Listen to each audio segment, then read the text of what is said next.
Should we talk about football or should we get into the episode? Let's see. We got to make this one quick. Let's recap some ball. If you want our previews for the weekend, that will be on the locker room this week. Let's dive right on in. Where should we start? Should we start with the Hail Maryland? Yeah. We should definitely start with that. Washington versus the Bears. I'm going to keep it short and sweet on my end. Washington seemed like they had that game in hand all day. They were up. They were moving the ball down the field, kicking field goals over and over again, get stalled out in the red zone. They had the opportunity to be up 4 or 5 scores in that game in a big way.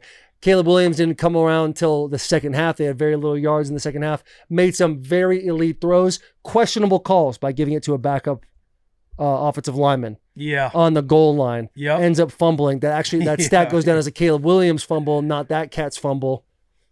So that's a good thing for that cat because I know he probably felt pretty guilty with the situation. Yeah, I would say Jaden Daniels out-dueled Caleb Williams, and I know Bears fans are bummed that they lost on a Hail Mary, but ultimately they were only leading the game for 23 seconds. Right.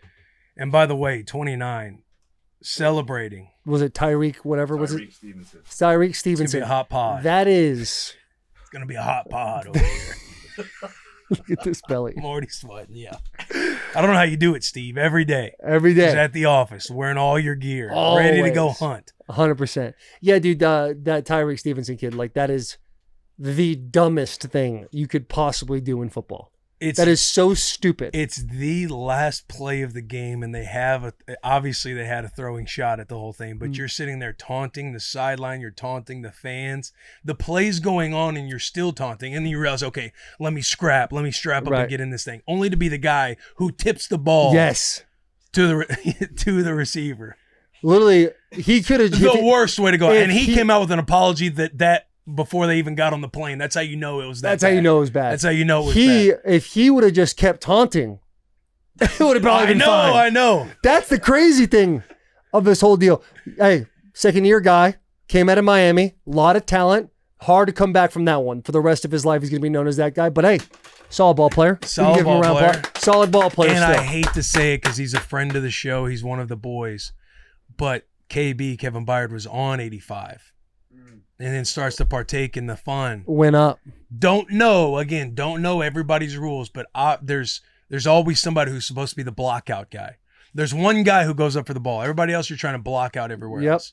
And nobody was blocking out. It's bad. And it just gets tipped.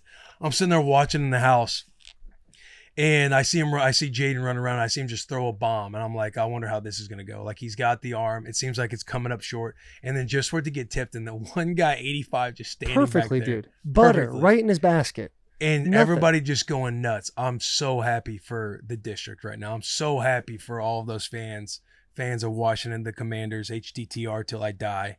But dude, they're so hyped right now, and they should be. They have a good team. They have a good team. It's been a long time since people have gotten hyped up in Washington. Yeah. About their ball club. Yeah. And I love to go more into it because you know what it's like playing over there and how the media system works. If they want to hear more, the locker room. The locker room this Thursday drops at 6 a.m. Dallas falls to beat up 49ers. Listen, we kind of said it in the locker room this week. 49ers are still going to pull that out.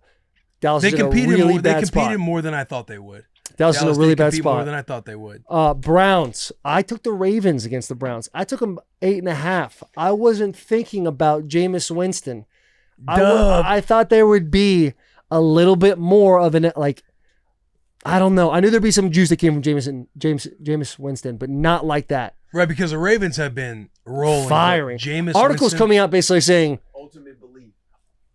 Hey. The focus he had in all of his interviews was so fun to watch. Bro, how about his pregame speech talking about play for the decal on the side of the helmet, then realizing they don't have a decal. And stuck with it, there's no decal. But hey, fellas, one play at a time, bring it up. Yeah. He is getting crafty with his wordsmanship. Yeah. He is getting absolutely crafty. 3 touchdowns over 300 yards passing. I had the Browns plus 8.5. Big shout out for that pick. I didn't think that they would win the game, but it is Jameis Winston season. I like that little noise you had there. Can we go back up to the sheet? We're gonna keep funneling through it for these beautiful people that want to see episode 300. Tua's return.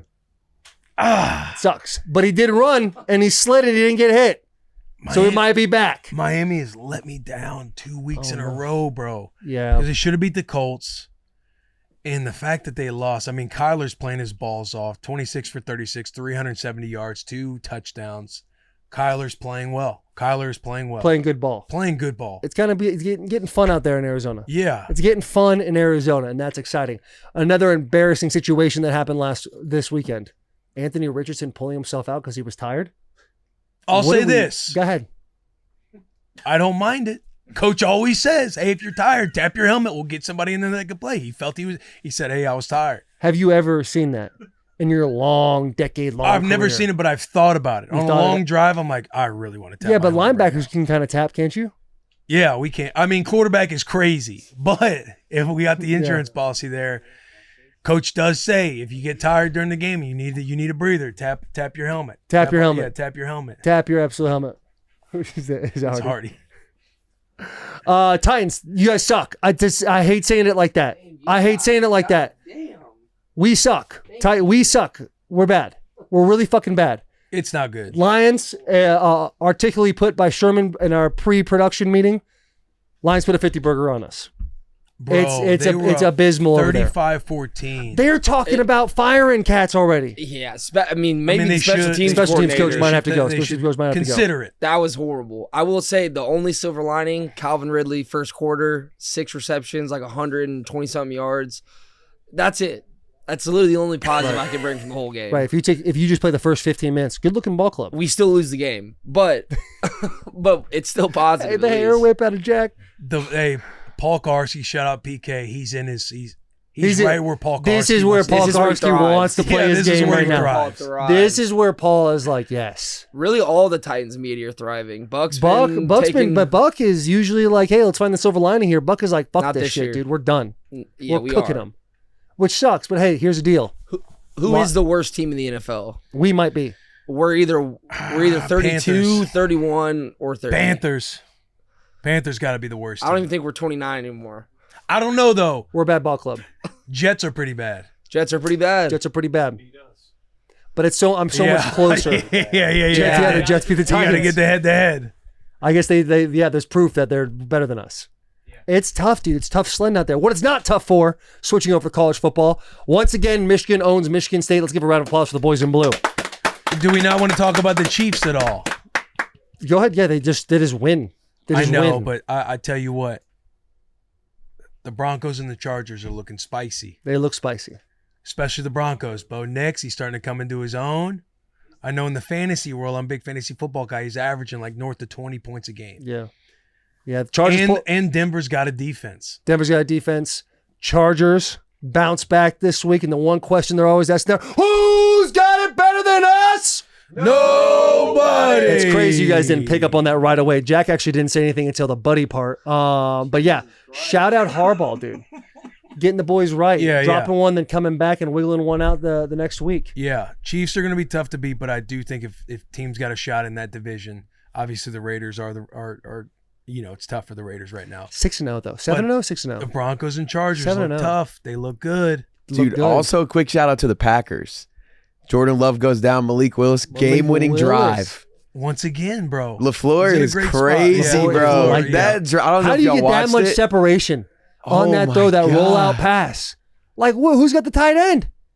That is crazy. Yeah. Just big shots crazy. to LaFleur, just always having a plan. Good coaching will take you far. Great coaching, man.